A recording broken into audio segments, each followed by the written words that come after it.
Welcome to 9 vibes. BJP రాష్ట్ర ఎన్నికల committee ఢిల్లీలో భేటీ అయింది. పార్టీ రాష్ట్ర అధ్యక్షుడు కిషన్ రెడ్డి అధ్యక్షతన జరిగిన ఎన్నికల కమిటీ సమావేశంలో పార్లమెంట్ అభ్యర్థుల ఎంపికపై చర్చ జరిగింది. అభిప్రాయ సేకరణలో వచ్చిన పేర్లపైన సుదీర్ఘంగా చర్చించారు. ఈ నెల 16 లోపే తెలంగాణ బీజేపీ ఎంపీ అభ్యర్థుల జాబితా ప్రకటించే అవకాశం ఉన్నట్లు తెలుస్తోంది.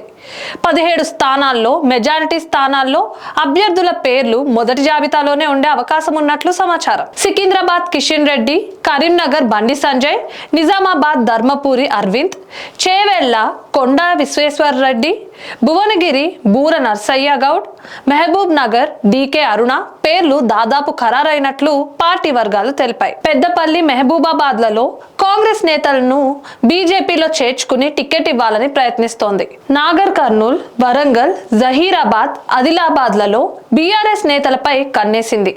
మల్కాజ్గిరి, మెదక్, హైదరాబాద్లలో ఎవరిని బరిలోకి దించాలనేది కేంద్ర ఎన్నికల కమిటీ తుది నిర్ణయం తీసుకుంటున్నట్లు సమాచారం. ఖమ్మం, నల్గొండలో కూడా బయటి నుంచి వచ్చిన వారికే అవకాశం ఇవ్వాలని యోచిస్తోంది. తెలంగాణలోని 17 పార్లమెంట్ సీట్లలో కనీసం 10 సీట్లు కైవసం చేసుకోవడమే లక్ష్యంగా బీజేపీ లోక్సభ ఎన్నికలకు సన్నద్ధమవుతోంది. పార్టీ శ్రేణులు నిత్యం ప్రజల్లో ఉండేలా కార్యక్రమాలను రూపకల్పన చేస్తోంది. అసెంబ్లీ ఎన్నికల సమయంలో తాము అధికారంలోకి వస్తే బీసీని ముఖ్యమంత్రిని చేస్తామని ప్రకటించిన బీజేపీ పార్లమెంట్ ఎన్నికల్లోనూ బీసీలకు 5 స్థానాలు తగ్గకుండా కేటాయించనున్నట్లు పార్టీ వర్గాలు చెబుతున్నాయి. మున్నూరు కాపు, గౌడ, ముదిరాజ్, యాదవ సామాజిక వర్గాలకు సీట్లు కేటాయించి ఆయా వర్గాల ఓట్లు రాబట్టాలని అధిష్టానం ప్రణాళికలు రచిస్తోంది.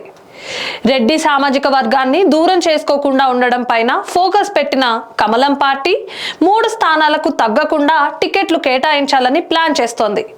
ఈ నెల 28న పార్లమెంట్ ఎన్నికల షెడ్యూల్, మార్చి 5న నోటిఫికేషన్ రానుండడంతో అభ్యర్థుల ఎంపిక ప్రక్రియ ఈ నెల 16వ తేదీ వరకు పూర్తి చేయాలని బీజేపీ ప్లాన్ చేస్తోంది. ఇటీవల జరిగిన అసెంబ్లీ ఎన్నికల్లో అభ్యర్థులను అన్ని పార్టీలు ప్రకటించిన తర్వాతే బీజేపీ ప్రకటించింది. దీంతో చివరి వరకు ఎవరు బరిలో ఉంటారన్నది సందిగ్ధంగా మారింది. ప్రజల్లోకి వెళ్లేందుకు కూడా నేతలు తీవ్ర ఇబ్బందులు ఎదుర్కొంటున్నారు.